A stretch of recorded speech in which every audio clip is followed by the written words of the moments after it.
Hello, everybody. Good evening, at least from my part in the world. And hello again to all those who participated in yesterday's webinar with Dr. Willett. Welcome to the second VegMed online event. As Dr. Greger will be with us for exactly 30 minutes, I'll be very brief with introductory words, and I would be more than happy if all participants could stay a few more minutes after the interview to get some news regarding VegMed 2021. Yes, we got a new date, and regarding the panel discussion tomorrow. I'm Niklas Oppenrieder. I'm the medical director of the Physicians Association for Nutrition, PAN International, and I am very delighted to host this webinar today, or this online interview today, on behalf of VegMed and the whole consortium, Charité University Outpatient Clinic for Integrative Medicine at Emmanuel Hospital Berlin, ProVeg International, Stiftung Reformhaus Fachakademie, and PAN International itself. If you have any questions, please type them in the Q&A window, and Dr. Greger and Jens Tuider will answer them in the last few minutes of today's interview. Please note as well that this online interview, as well as the two other online events this weekend, will be recorded and published later via social media. So make sure you like and subscribe the VegMed social media channels, and make sure to let your colleagues and friends and family know. So this weekend, we are discussing some of the most urgent health threats: climate crisis, NCDs, pandemics. Maybe we touch AMRs as well today, as they are all linked very closely to the way we eat and produce food. Today's topic is for sure addressing the most acute crisis of these, as Dr. Greger and Jens Tuider will talk about pandemics and nutrition. So Dr. Greger will be interviewed by Jens Tuider. Jens studied philosophy with a focus on animal ethics, and is now the international director and special advisor to the CEO at ProVeg International. He's currently leading the team writing the ProVeg Food and Pandemics Report, which will be published soon. So as this looks like the perfect basis for a great and informative interview on the world's topic number one at the moment, I'm very happy and thankful to hand over to the mic to you, Jens. Thank you very much. Thank you, Niklas. A warm welcome to everyone from me as well. I'm very pleased Dr. Michael Greger has made time in his busy schedule today to join us for a live interview. As you might know, Dr. Greger is an internationally renowned nutrition expert and physician, public speaker, and the New York Times best-selling author of How Not to Die, the book many of you will know him for, as well as for his great work as an advocate for whole food, plant-based diets, with his organization Nutrition Facts. Unless you have done so already, you may wish to check out his website, nutritionfacts.org, jam-packed with valuable information about whole food, plant-based nutrition.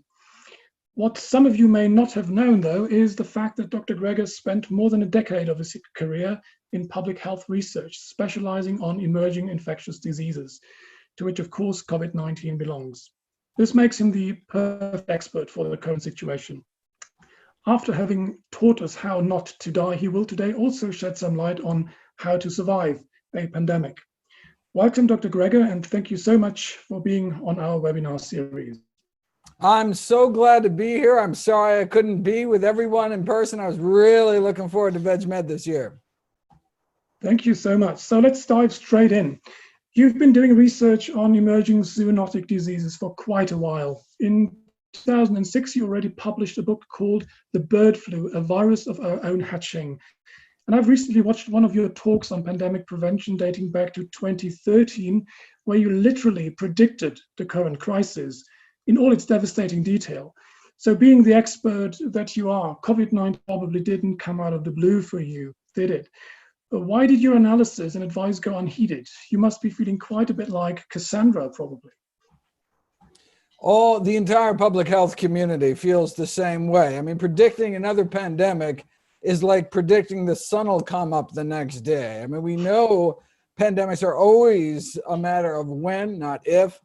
And the only question is how bad. And that is really, I think, the focus of my work. And that is that COVID-19, the silver lining here is that this may finally wake the world up to the coming threat that may be waiting in the wings, literally in chickens. In 1997, flu virus was discovered in chickens in Hong Kong that changed forever our concept of how bad pandemics could potentially be.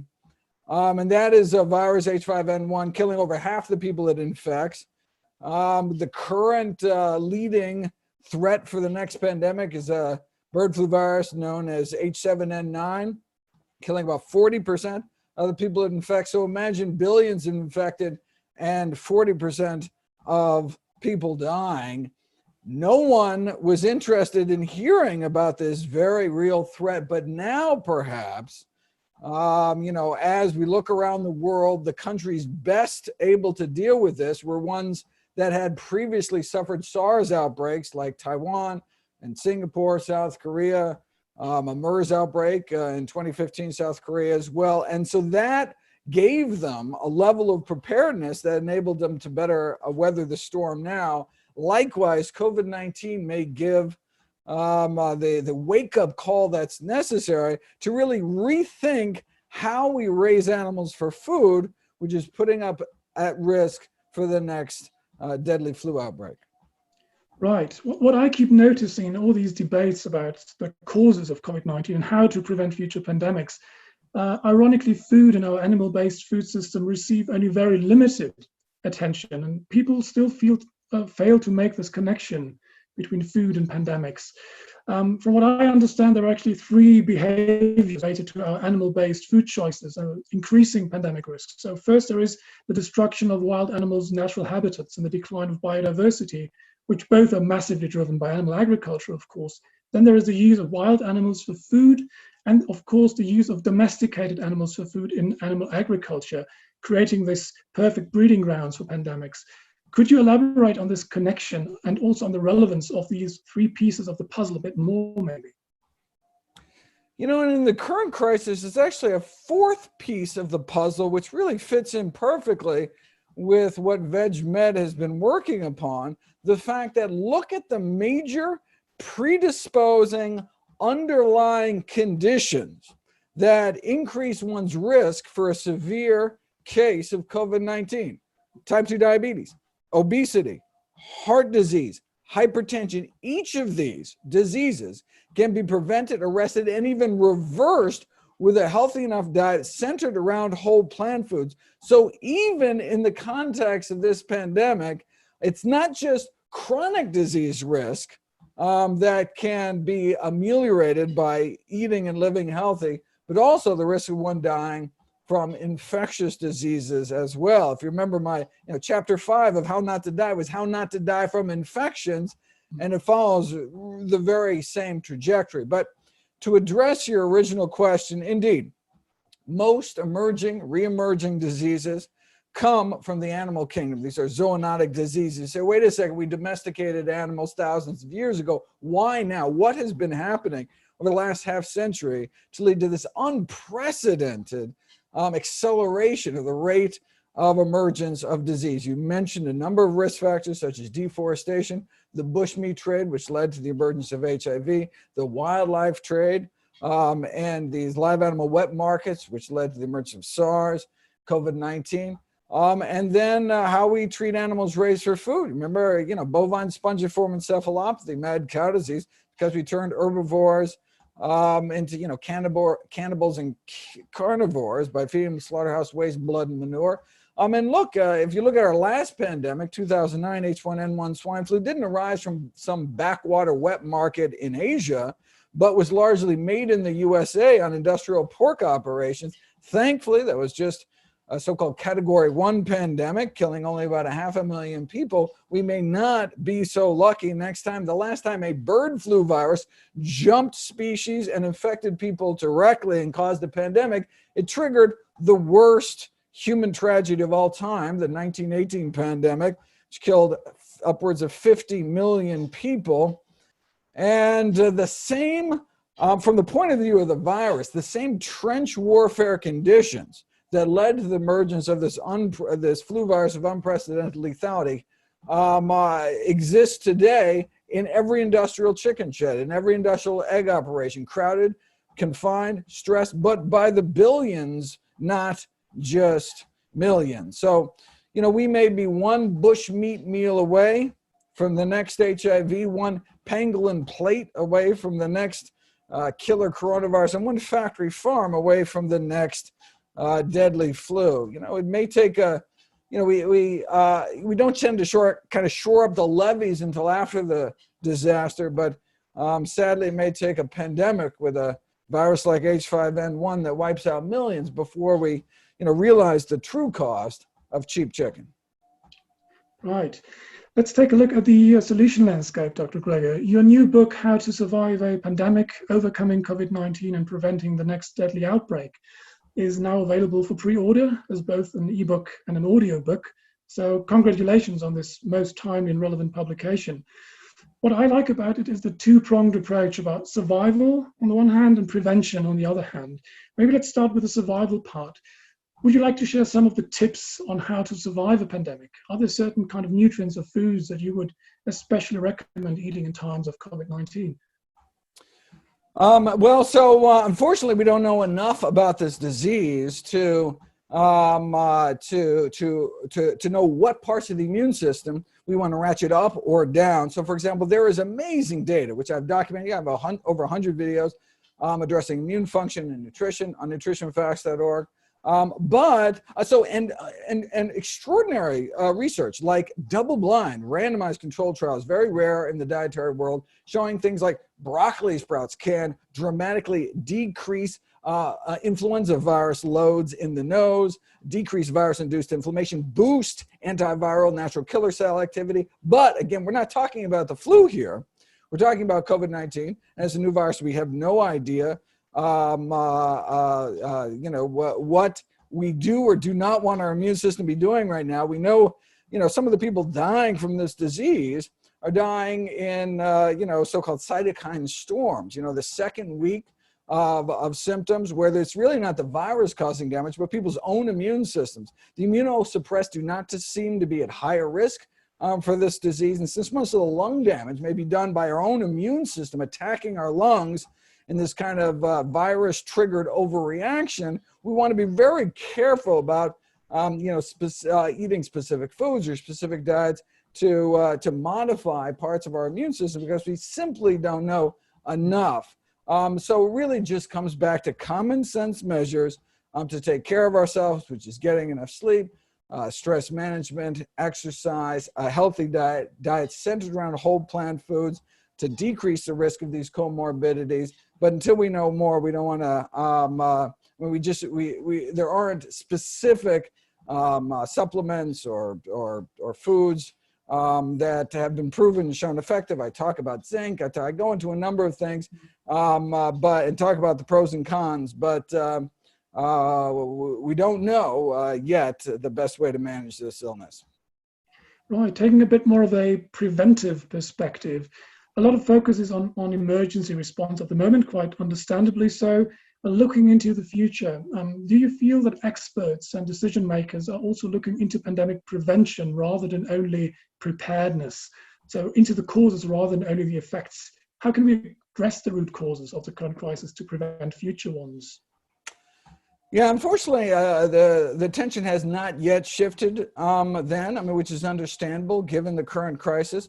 But afterwards, I'm hoping this will not kind of get lost down the memory hole, and we'll really double down our efforts to look into changing the way we treat animals, since it can have such global public health implications. When we overcrowd thousands of animals in these cramped, filthy football field size sheds to lie, beak to beak or snout to snout atop their own waste, it's just a breeding ground for disease. We're talking the sheer number of animals, the overcrowding, the stress compromising their immune systems, the ammonia from the decomposing waste burning their lungs, the lack of fresh air, the lack of sunlight. Put all these factors together and you really have kind of the perfect storm environment for the emergence of these so-called super strains of influenza.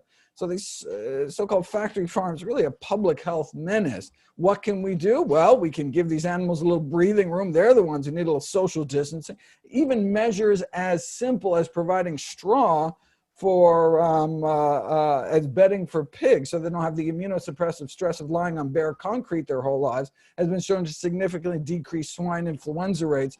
But if we really want to do something beyond just tinkering around the edges, such as declaring a moratorium on all confined animal feeding operations, these so-called factory farms, as the American Public Health Association has called for. We really have to accelerate the movement towards plant-based milks, plant-based meats, plant-based egg products. You know, I mean, one need look no further than the dairy case at the supermarket to see what this new constellation of choices has meant for consumers and for the industry. I mean, here in the States, major dairies declaring bankruptcy. You know, I was involved in the largest meat recall in human history. 150 million pounds of beef recalled after undercover footage at a dairy, spent dairy cattle slaughter plant in California was dragging downed cows, too sick or injured to even stand, into the slaughterhouse for the federal school lunch program here, out of concerns that they were violating safety rules to protect people from mad cow disease. But you don't have to worry about contaminated cattle brains in your oat milk, right? Plant milks are a no-brainer, no pun intended, and you see the same kind of things happening in the meat case as well, in terms of food innovations, which will help move society away from raising animals for entirely, or you know, we could have our meat and eat it too by moving towards cultivated meat, growing meat from muscle cells themselves. Then you don't have to worry about food safety risks like intestinal pathogens, fecal pathogens, E. coli, Campylobacter, Salmonella. If you're growing meat without intestines, similarly, you don't have to worry about respiratory pathogens if you're growing meat without lungs. Not saying these necessarily the healthiest products for somebody, but from a pandemic risk standpoint, zero risk. Either way, healthier for global health, not just from a climate standpoint, but from a pandemic risk public health standpoint as well. Right. With the COVID-19 most likely having emerged at this wild market in China, many people, to my mind, seem to associate zoonotic diseases with exotic wild animals. And even some experts deny something like this could also happen in factory farms, say in Europe or in the United States, because of higher hygienic standards and so on. So you've just dispelled that assumption, of course, but how can we raise awareness about this? How can we transfer this awareness about the potential threats to the assumedly much more or safer standards we have in Western countries? Yes, this concept that factory farms are somehow biosecure. I mean, let's realize, to keep animals alive inside, they have these massive exhaust fans that can blow influenza virus literally miles downwind out into the countryside.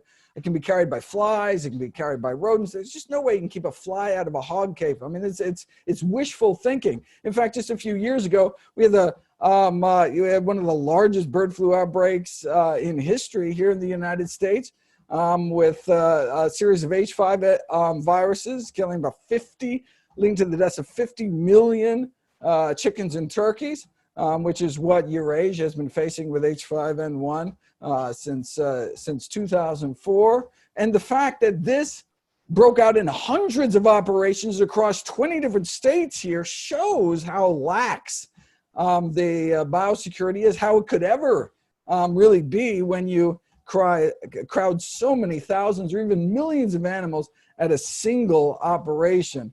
And so I think it's as terrible as COVID-19 is, with thousands of people already dead, millions projected to die, billions under lockdown, trillions lost as markets tumble. Still, we may have gotten off really easily. We may be looking at a case fatality rate only about 0.5%. That's a category 2 or 3 pandemic. And, you know, the worst, flu virus in history, 2%, 2.5% case fatality rate. Right now, there are flu viruses on the planet Earth killing off nearly half of those of the hundreds of people that have been infected. Should a virus like that acquire easy human-to-human transmissibility, a pandemic like that could literally, end civilization as we know it. I mean, as terrible as COVID-19 is, food is still being restocked on the shelves. The internet may be slow, but it's still up. We still have electricity. We still have chlorine disinfecting our drinking water. We still have, doctors and nurses showing up to work. But imagine if it wasn't a 1 in 1,000 chance of someone in their 40s and 50s dying, but a 1 in 2 chance, a flip of the coin. It's those kind of situations where I'm hoping COVID-19 will wake people up to the reality of how bad it truly could get, and then put in that kind of perspective these major changes to our agricultural system, like shifting away from animal agriculture to these plant-based or cultivated meat solutions. That seems like a big shift, but nothing compared to what the world's going through right now. And this could nothing compared to what the world could be going through. Indeed. Many people seem to believe that this current crisis will dramatically change the way we live. If you had 3 wishes to create change in the world as a consequence of the current crisis, what would they be? Let's say in the medical arena, in politics, and in the general public.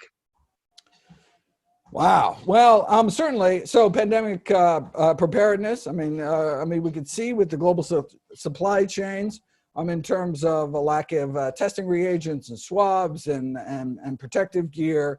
Obviously, we'll do better in terms of stockpiling in the future. But this is kind of akin to secondary or tertiary prevention. In public health, secondary prevention of heart disease, for example. Someone's already had a heart attack. You're trying to prevent the second heart attack. What can we do? But even more important, primary prevention, preventing the disease in the first place, or even primordial prevention, preventing the risk factors for disease in the first place. And the same thing with pandemics.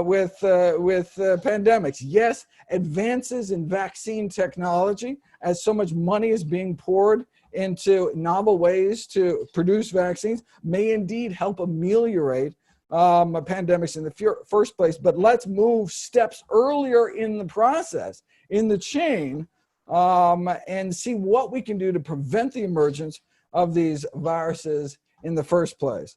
And on a political scale, at least in terms of the scientific world, we've seen this tremendous coming together of scientists around the world and sharing data and transparency and this kind of unified voice, which is beautiful to see. Unfortunately, some of it isn't taken into account by our politicians as much as we'd like.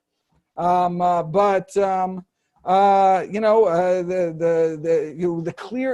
blue skies of the world in the most polluted cities in the world may help us think more long terms in terms of the climate crisis. There's some papers out suggesting that COVID-19 may have actually saved lives in China because the air quality was so bad that the number of preventable deaths that were eliminated by the decrease in air pollution, as many as 1,000 people in China may be alive day after day, saved every day, because the air quality is so much better, which is more saved than being killed by a virus. That's how bad air pollution was.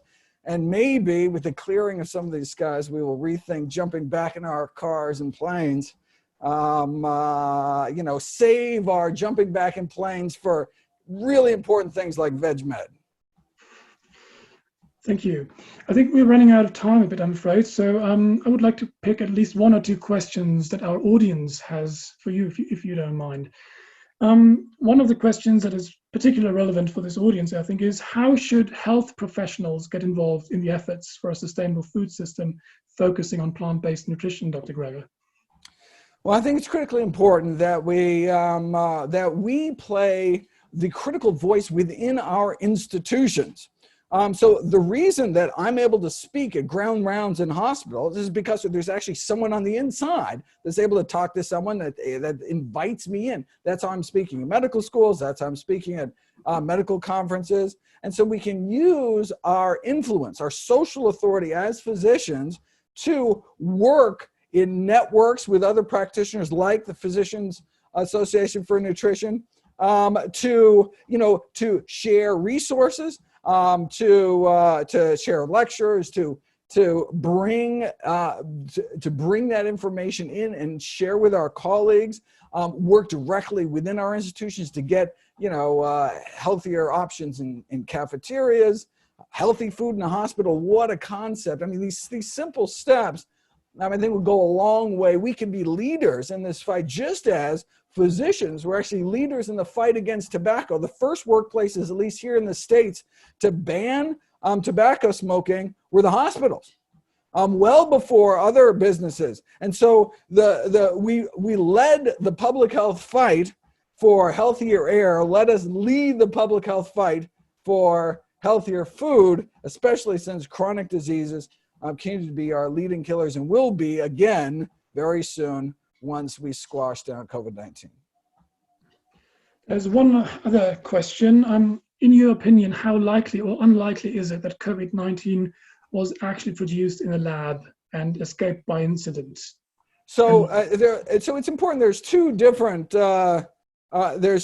scenarios. The produced in a lab, the manufactured in a lab with some kind of gain of function experimentation. That does not seem to be the case based on the genetics of this virus. If you look at this virus, it has acquired a human binding domain in a unique, novel manner. If you were creating this virus to infect people, presumably you would use methods by which the viruses have in the past acquired human attachment.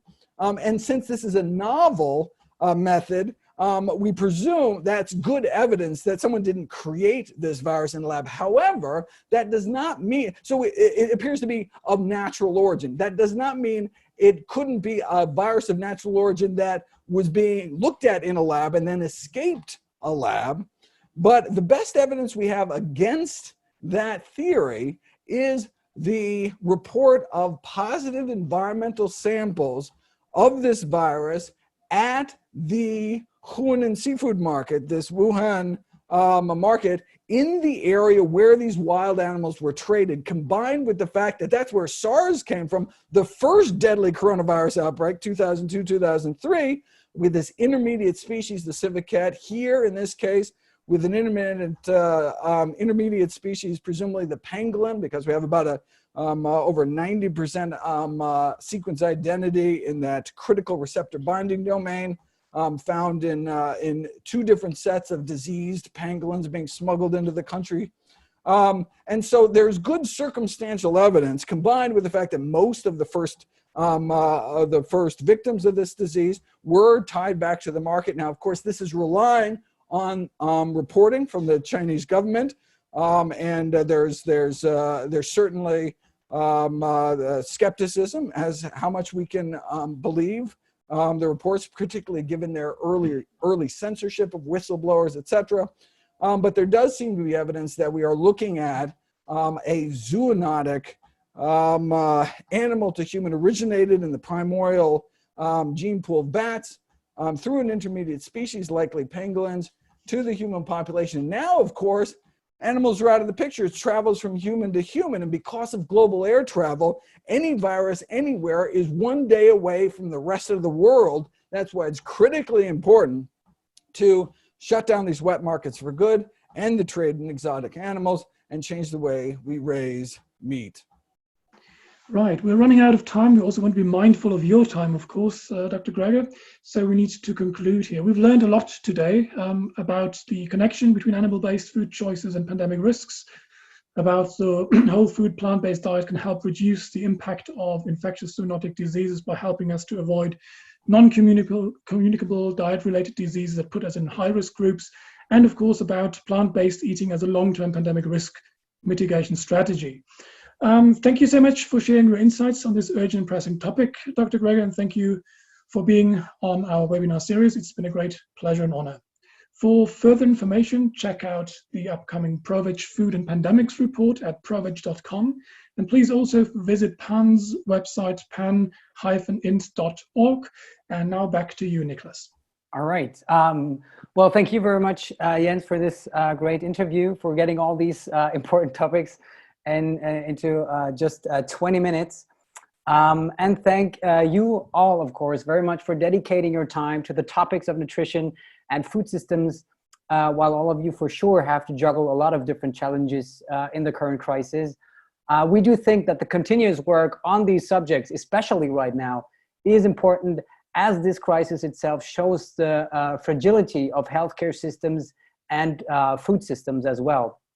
And as I mentioned before the interview, I just wanted to name 3 options kind of to continue this work and to continue the involvement with VegMed conference. So first option, of course, the panel tomorrow. That's the last of our series this weekend.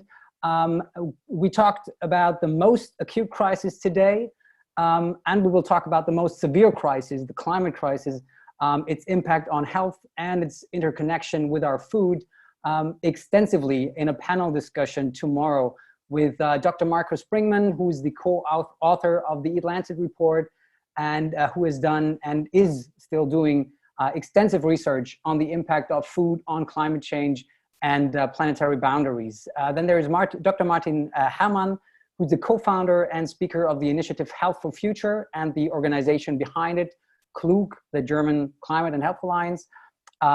Huge network of health professionals and scientists around this topic. And there's Dr. Christian Kessler, who's a co-founder and organizer of VegMed Conference since its very, very first edition, and who's a senior physician at the Charité University Outpatient Clinic for Integrative Medicine at Emmanuel Hospital Berlin. So there is still the possibility to register for that panel tomorrow. Second option, of course, VegMed 2021, postponed VegMed 2020. We will, of course, we'll provide you with more online events throughout the year 2020. So make sure to follow the respective social media channels. But as I did mention in the intro, we do have a new date for the real one, live and in color, and for everyone in person, VegMed 2021 in Berlin. It's February 28th till March 2nd in Berlin. And for those who don't know, VegMed is Europe's largest medical conference on plant-based nutrition. So it's 3 days packed with science and practical learnings presented by some of the most renowned international speakers in this field. But it is of course as well a lot of delicious and healthy food. It's lively exchange among the participants and speakers. It's new networks. It's a beautiful atmosphere in and around the Henry Ford building in spring in beautiful Berlin. Plus, as the event this time will be on Sunday, Monday, and Tuesday, you got the chance to enjoy Berlin as the plant-based capital on Friday and Saturday before the event, if you'd like. So registration for tickets is open now, and there are still some remaining tickets. By the way, thank you very, very much to all those who kept their tickets for VegMed 2020, because they're still valid for VegMed 2021. So the majority of ticket holders did keep their ticket, and that really gives us as a nonprofit consortium the safety we need to organize this event. So thanks again. One last thing I wanted to mention, as we believe that all these crises just show how urgently we need a transformation of diets and food systems. If you want to support this transformation, please consider supporting VegMed and its consortium partners.